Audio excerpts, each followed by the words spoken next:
Hi friends, hope you're whelmed. My name's Jess, and today we're looking at some of the awesome looking cozy games releasing this month. Obviously, the big one is Story of Seasons Grand Bazaar, and that's definitely on my list, but I want to pay attention to some of the smaller indie releases too. This is by no means a comprehensive list. I'm just going to be talking about the games I personally am interested in playing. If you think I missed the next hidden gem, let me know down in the comments. I want to know what you guys are planning on playing too. I'll also be talking about a couple of titles on my backlog at the end of the video. Older titles I want to get around to playing. Speaking of older titles, I want to spotlight one of my absolute favorite games. Lil Guardsman is on sale for 60% off, and if you've never tried it before, I know you'll love it. It's a casual point-and-click adventure with a lot of humor, heart, and real consequences, which makes the time travel aspect that much more fun. It's also bundled with other cool games like Tinykin and Vampire Therapist, so while nothing I've just mentioned is new, it counts if they're new to you and you have fun. Without further ado, let's look at what August has to offer. The first one on my list is definitely for those of you who prefer short and sweet games. It also may have shown up on your recommendations page if, like me, you enjoy Tiny Glade and Sticky Business. Per the Steam page, Catto's post office offers about an hour of gameplay, as you deliver packages in a vibrant village of friend-shaped cats who will ask you for help with delightfully silly tasks. If you've ever wanted to embrace your inner cat by hiding in boxes, knocking things over based on your whims, and meowing to your heart's content, you'll love this. Personally, as someone who's an intentionally slow player, I can't wait to dive into Catto's world and chill. For what it's worth, it also doesn't look like Catto requires a beastly rig to run, and it's Steam Deck compatible.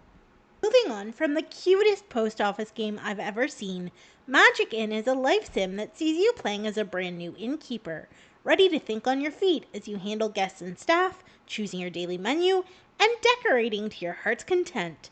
This adorable adventure is releasing in early access, which gives players a chance to share their feedback before the full release. I played the demo for Magic Inn, and while there were definitely some rough spots, it was charming. I enjoyed that the conversation system is card-based, kind of like the one featured in Potionomics. I think if you like that game, you should check out Magic Inn, though Steam recommended it for me based on my playtime in Dreamlight Valley and Amber Isle, the latter of which I remembered exists just now.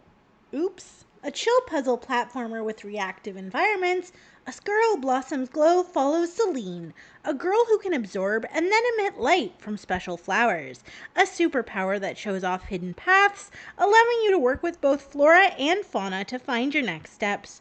But not everyone you meet is a friend, so wield your power wisely. There is a demo out for this one, so I highly encourage trying before you buy. And Steam recommended this one because I love both Spyro and Sticky Business, which is kind of an odd combo, but I bet it's like popcorn with M&Ms in it. Totally amazing and underrated. Spyro itself is an overlooked cozy trilogy, but I digress. From the dev team that brought you Sticky Business and the publisher responsible for Amber Isle, Date Everything and Dredge, we have a brand new story-driven farming sim. Ritual of Raven is a genuinely charming game that sees you, a graduate student who always wanted to believe in magic, sucked into the world of Lania through a portal, wherein you meet local witch Sage, whose beloved familiar, Flufferstoop, has also been unwittingly moved via magic portal. To help Sage and Flufferstoop reunite, you'll become an apprentice witch. Once you have your own familiar with you, that's when the real fun begins. The demo for this one was a lot of fun, and I really enjoyed the twist on farming. The color palette is absolutely adorable, the music was great, and I actually grew to really appreciate the art style as I played through the demo. Learning the mechanics was a little overwhelming at first because it felt like every time I turned around, there was a new use for a tarot card. But the puzzles were simple while still being engaging, and the characters and storyline made me want to know more. This will be released on both Steam and Switch, and you can actually pre-order the game if you're so inclined. If you've ever wondered what happens to the little monsters that escape into the human world, in Monster Mop Up, you're the one-person rescue and cleaning crew responsible for getting those adorable troublemakers back home. From what I saw while playing the demo, I can definitely see why it's recommended for fans of both House Flipper and Tiny Glade. You're not forced to complete jobs on a time limit, but you will be graded on your janitorial skills after each job. This is the only demo I've played recently where I just sort of zoned out and lost track of time while playing. It's the kind of cozy game that just allows you to turn off your brain for a bit, focus on the screen, and recenter until you're ready to rejoin the world at large. The one thing I didn't love from the demo was the lack of keybind options. I'm not sure if you can change this in the full release, but because everything works on your timetable and not the game's, I'm actually okay with that.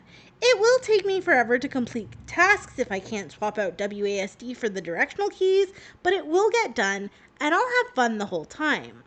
That's pretty much it for the new games that are on my radar this August, but there are some backlog titles I'm determined to get back into, or even restart.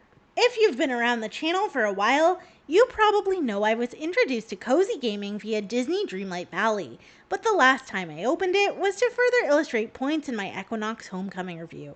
And prior to that, I think I name dropped it in last year's Cozy Game Starter Pack video.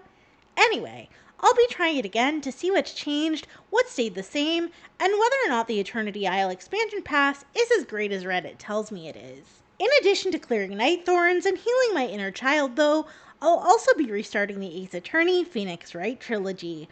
I'm determined to actually finish this time since I want to watch the anime and get started on Ace Attorney Apollo Justice.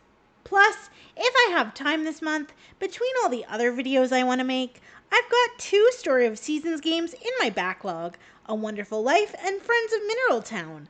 I know how much people love the franchise, and I'm so excited to try them both out. If you made it this far, thanks so much. Let me know down in the comments which games you're excited for, and maybe even the ones you're passing on.